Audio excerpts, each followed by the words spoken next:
Assalamualaikum warahmatullahi wabarakatuh. Kembali lagi di channel ini masih dengan bidang studi, prakarya, dan kewirausahaan. Nah, video kali ini merupakan video lanjutan dari video sebelumnya, yaitu masih dalam materi wirausaha kerajinan dengan inspirasi budaya non-benda.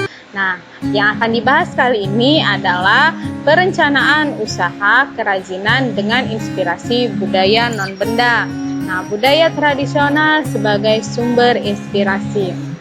Indonesia sangat kaya dengan budaya tradisional. Artinya, Indonesia memiliki keragaman budaya tradisional yang merupakan potensi luar biasa untuk menjadi sumber inspirasi. Nah, terdapat lebih dari 300 kelompok etnik atau suku bangsa di Indonesia, atau tepatnya 1.340 suku bangsa menurut sensus Badan Pusat Statistik tahun 2010. Nah, budaya tradisi dapat dikelompokkan menjadi yang pertama, budaya non-benda, dan yang kedua ada artefak atau objek budaya.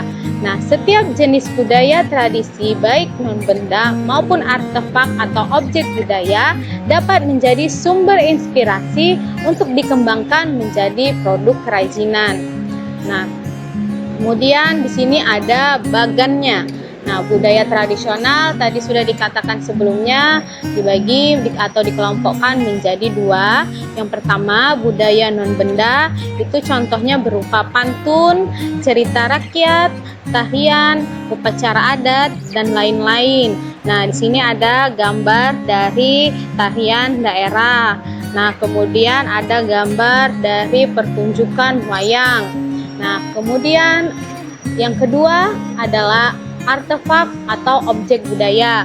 Contohnya berupa pakaian daerah, senjata, wadah tradisional, dan rumah adat. Nah, di sini ada contoh gambar dari miniatur rumah adat Padang. Nah, contoh hasil karya yang terinspirasi dari tarian, di sini ada hiasan kulkas yang terinspirasi dari tarian daerah Padang. Nah, kemudian ada juga masih dengan hiasan kulkas yang terinspirasi dari tarian daerah Balikpapan.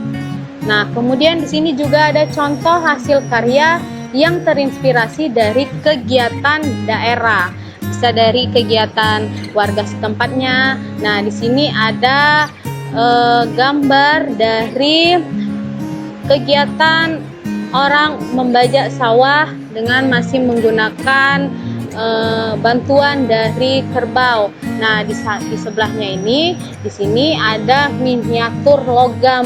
Nah, miniatur logam ini terinspirasi dari kegiatan daerah ini, yaitu membajak sawah. Nah, miniatur logam ini dapat dijadikan suatu produk dalam melakukan kegiatan usaha. Nah, kemudian di sini ada lukisan, yaitu yang dilukis oleh Gunawan Bagja. Ini merupakan lukisan dari tradisi yang berasal dari daerah Bali. Nah, kemudian kegiatan usaha akan dapat dimaksimalkan bila tersedia faktor-faktor produksi yang paling pokok, yaitu yang pertama, ada man atau manusia, merupakan orang yang terlibat dalam kegiatan usaha atau orang yang menggerakkan dan melakukan aktivitas-aktivitas untuk mencapai tujuan organisasi, termasuk juga mendayagunakan sumber daya lainnya. Nah, yang kedua ada money atau uang, yaitu dana yang dijadikan modal usaha. Nah, uang ini juga merupakan salah satu unsur yang tidak dapat diabaikan. Nah, uang merupakan alat tukar dan alat pengukur nilai. Besar kecilnya hasil kegiatan dapat diukur dari jumlah uang yang beredar dalam perusahaan. Nah, yang ketiga ada material atau bahan. Nah, Bahan ini terdiri atas bahan setengah jadi dan bahan jadi.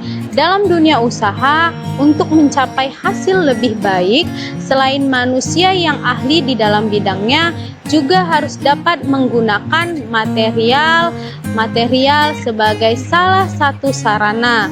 Nah, kemudian yang keempat ada mesin atau alat yang digunakan dalam kegiatan usaha. Nah, mesin ini sangat diperlukan. Penggunaan mesin akan membawa kemudahan atau menghasilkan keuntungan yang lebih besar serta menciptakan efisiensi kerja. Nah, yang kelima ada metode, yaitu metode yang dilakukan dalam kegiatan usaha. Dalam pelaksanaan kerja diperlukan metode-metode kerja. Suatu tata cara kerja yang baik akan memperlancar jalannya pekerjaan. Nah, yang terakhir ada market atau artinya yaitu pasar sasaran dari produk yang dihasilkan dalam melakukan kegiatan usaha. Memasarkan produk sudah barang tentu sangat penting, sebab bila barang yang diproduksi tidak laku, maka proses produksi barang akan berhenti. Artinya, proses kerja tidak akan berlangsung. Oleh sebab itu, penguasaan pasar dalam arti menyebarkan hasil produksi merupakan faktor menentukan dalam perusahaan. Agar pasar dapat dikuasai, maka kualitas dan harga barang harus sesuai dengan selera konsumen dan daya beli kemampuan konsumen. Nah, demikianlah materi hari ini. Semoga apa yang Ibu sampaikan dapat memberikan pengetahuan baru kepada kalian. Jika ada kesalahan, mohon maaf. Assalamualaikum warahmatullahi wabarakatuh.